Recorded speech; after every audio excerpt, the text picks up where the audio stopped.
Hi and welcome back. This week I'm going to be talking about going after those things that you want and getting over your need to feel worthy, your need to think that you're good enough for that job, that promotion, that girlfriend, that boyfriend, that house, that good thing. So this week I was put in a bit of a predicament. I'm going to be talking through that experience, and I haven't quite got this figured out yet. I must admit, I must be open and honest about this. This is something that I have struggled with, and it's something that I can see now that I need to overcome in my life, because for too long I haven't gone after things because for whatever reason I thought maybe I didn't deserve it, or maybe I wasn't good enough, or maybe, I don't know, maybe she wouldn't like me if I asked her out. You see, the past definitely hangs around. The past experiences, past hurts, past disappointments definitely constrain us. They definitely stop us moving forward. And so I'd really like you to go back and watch my video if you haven't already, the one on grounding your emotions. I'll put the link in the description and check it out. This week I was challenged by my boss to go out and get sales. I was challenged to market the business and ask people to come and spend some money. That for me was a major issue. For whatever reason, I have put salesmen and people that ask for money in a certain box of bad. And so putting me in the spot where I needed to do that, I really didn't want to do that. I really felt like, who was I to be asking people to come and spend money with us and bring their cars to be serviced or cars to be worked on. And I might have left it there. I might have, I didn't actually get hired to do that. That wasn't the role that I was hired to do. So I might have declined, and I might have just said, actually, that's not what you hired me to do, so I'm not going to do that. I think you need to find someone else or do it yourself or something like that. Every quarter we have a get together with the church, and we talk about what we're doing into the future and where the church is going. And this Tuesday night, it just so happened that it was in the midst of this struggle I was going through, this dilemma of how to get sales, how to drum up some business for us. And you see that going through the motions of actually sending a text message or putting an advert on Facebook, that's easy. I can do that. That's no problem at all. But my mental block was around the actual act of selling and whether or not I was worthy or good enough or whatever to go and ask people to come and do this, come and spend money with us. And so Tuesday night, Pastor Sam at our team night challenged us, saying that, a child doesn't ask his parents for something based on whether or not that child is good enough or whether or not that child has been good this week. A child knows that his or her parents love him or her. They love them, they care for them, and they want good things for them. So they will ask for something, not because they think they've been good enough to get it, but just because they know who their parents are. He obviously talked about that and took that on to when we ask God for stuff. And do we think we deserve the things that we're asking for? Now, that's not the direction I'm going in with this, because I think there's something really strongly connected to your subconscious, and that talk I gave before about how our subconscious is a desperate value-seeking machine. And this is a consequence of that, and a good example of how that can hold us back. I used to play various online games, and the one night we were bored and we were just having a casual conversation in amongst a whole group of us in this chat channel. And I remember this so clearly, what this guy said. I think I actually even copied and pasted that message out and kept it somewhere. one of the guys had been talking about asking a girl out and how he didn't think this girl would like him or something like that, and how a friend of his had started going out with this girl. This girl was so much more attractive than he thought he deserved or who he could be with. So this guy put this line in the chat, and it stuck with me because there was something about it that was a little bit aggressive, that was a little bit inappropriate, but there was another part of it that really struck a chord with me. And that message was, in life, you only get what you have the balls to take. And so he wasn't actually specifically speaking about that guy getting a girlfriend, but it was job, career, house, just whatever it is that you want to aspire to. He said, no, it's actually about what you've got the confidence to go after. I was at a church CD recording. As part of that, we were jumping up and down and in the mosh pit down the front with all the youth, and that was all fun.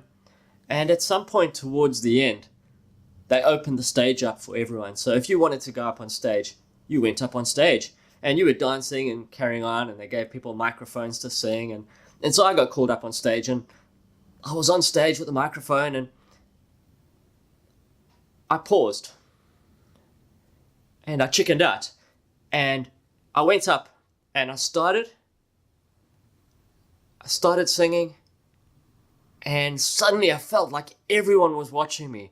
There was maybe 700 or 800 people in this theater, and I felt like everyone was watching me in that moment. And they probably were, but they probably weren't paying attention to me. There was probably 30 of us on stage, and so just being in the center and being up front in front of everyone else, my confidence wavered, my confidence was shaken, and suddenly I felt like I wasn't worthy to be there, and what am I doing on stage, and what will people think, and maybe I'm not good enough to be up here. And so I just slowly backed away, turned around, handed the microphone to someone else, and I walked off the stage. And you see, the funny thing is, when I was a kid, I absolutely loved attention. I loved being on stage. I could go on stage and I would bring the house down with laughter. I really enjoyed it. I really thrived in being in front of people. But growing up, somehow I lost that. Somehow I got to the point of, actually, I'm a little bit shy. Maybe I don't want to be on stage. Maybe I'm not good enough to be on stage. Maybe people will laugh at me. What will people think? What am I doing here? And there was that check, because it wasn't actually connected to anyone. There was no one actually laughing. There was no one actually saying that. It was all internal. It was all my own lack of self-belief that caused me to feel that caused me to back away, that caused me to second guess whether or not I belonged. This week then has been a real challenge to me, because there's been things that I believe I'm called to do, I'm called to achieve. There's an interesting balance or tension between being arrogant about it and saying, this is what I am, this is who I am, I've got this, and the humility or false humility of saying, oh, maybe I'm not worth it, or maybe I'm not worthy, or maybe I'm not good enough to do this. And I think for all of us, as we achieve, as we go bigger and we get better and we start to get closer to our full potential, there's going to be that second guessing of ourselves of, are we good enough? And I think it's really important that we have that check, but then we know it's there and we can override it with truth. And the truth is that you're never going to get anywhere in life unless you go after it. And if you second guess yourself, if you don't go all in, you won't reach it, you won't get there, because in that moment of second guessing, the doubt will creep in and you'll miss that opportunity perhaps when you should have gone for it.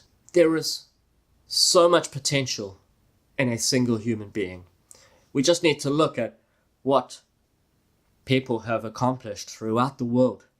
We just need to spend some time and go through and just look at all the major developments that we have made as humans. Now, there have been some really great people, but there's a sense of greatness in diligently pursuing what you want. And that's all it takes. That's all that makes the difference between someone who does great things and someone who doesn't, is that belief to go after it and that persistence to say, I've got this, I can do this, and I'm going to keep going until I reach my vision, until I reach my goal, until I reach my dream.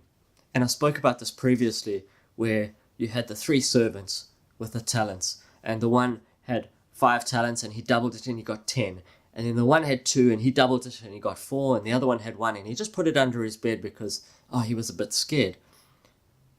What are you doing with your talents? Are you just putting it under the bed, or are you actually exploring? Are you going after what you want? Are you chasing those dreams? Are you investing your talents? Are you investing your skills into bettering yourself and into getting ahead, into getting your calling, into getting to your calling, into reaching a goal? After that meeting on Tuesday night, I had to think about where I was at, and I had to reconsider my position on selling and on asking for money and asking and going after sales.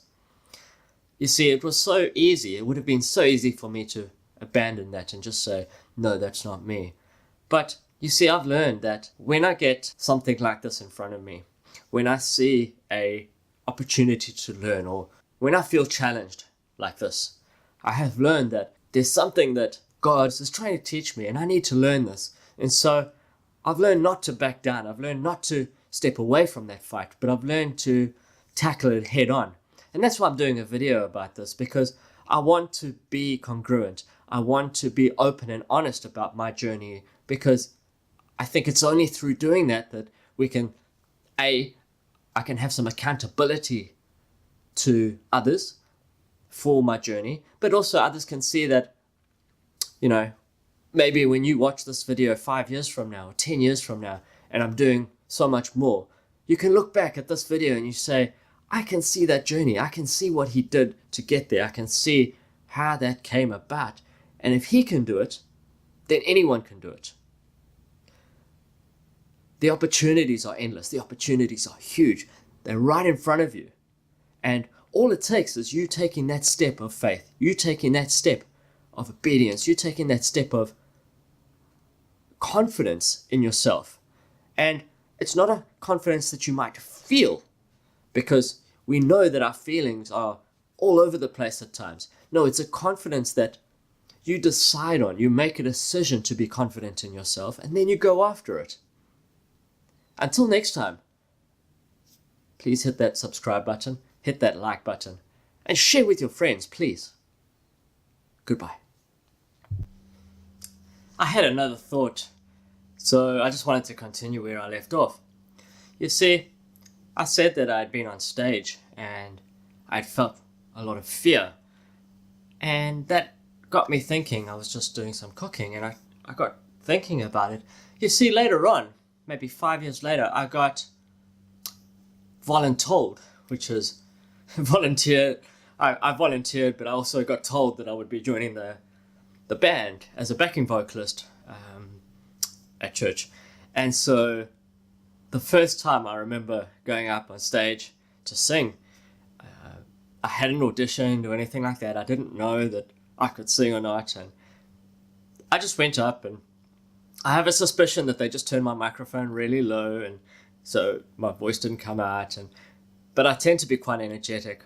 So when I was on stage, as I walked out the first time, we were in quite a small venue, and that was all right, because there was maybe 50 or 60 people out in the crowd, and it wasn't too bad, and I got to sing, and I got used to it. Soon after that, we moved into a much bigger venue, and then there was quite a few more people, and there was probably up to closer to 200 people, 150, 200 people. But it wasn't so much the people as it was just how much bigger the space was that I was now in front of. And so I remember the first time going on stage in this much bigger venue, and there was that moment where I felt that, oh, maybe I don't belong here. But the cool thing was that I didn't have any time to think about it. We just had to get out there and sing.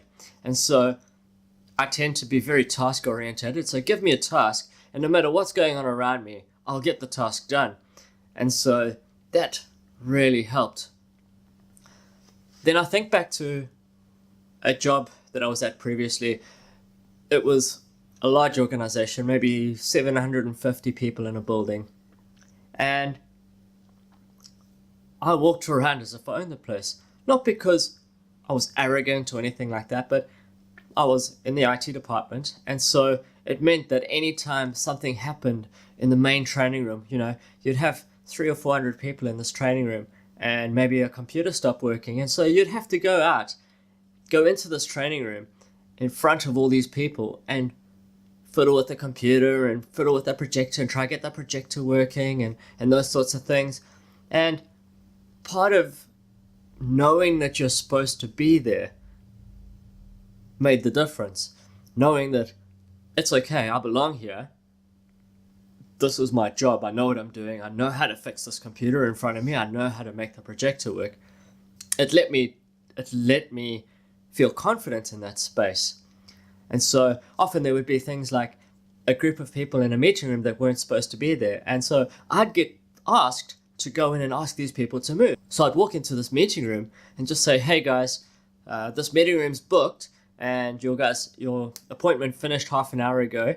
We need you to move on so the next group can take over.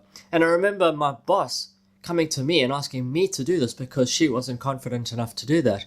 But it wasn't so much that I was shy or anything like that. It's just I had been told to do this, and so I had a task ahead of me. And so I think there's something there. There's something to do with that being given an authority to do things that I'm going to need to look at, and we'll look into in a future episode. Love talking to you, and I'll catch you next time. Cheers.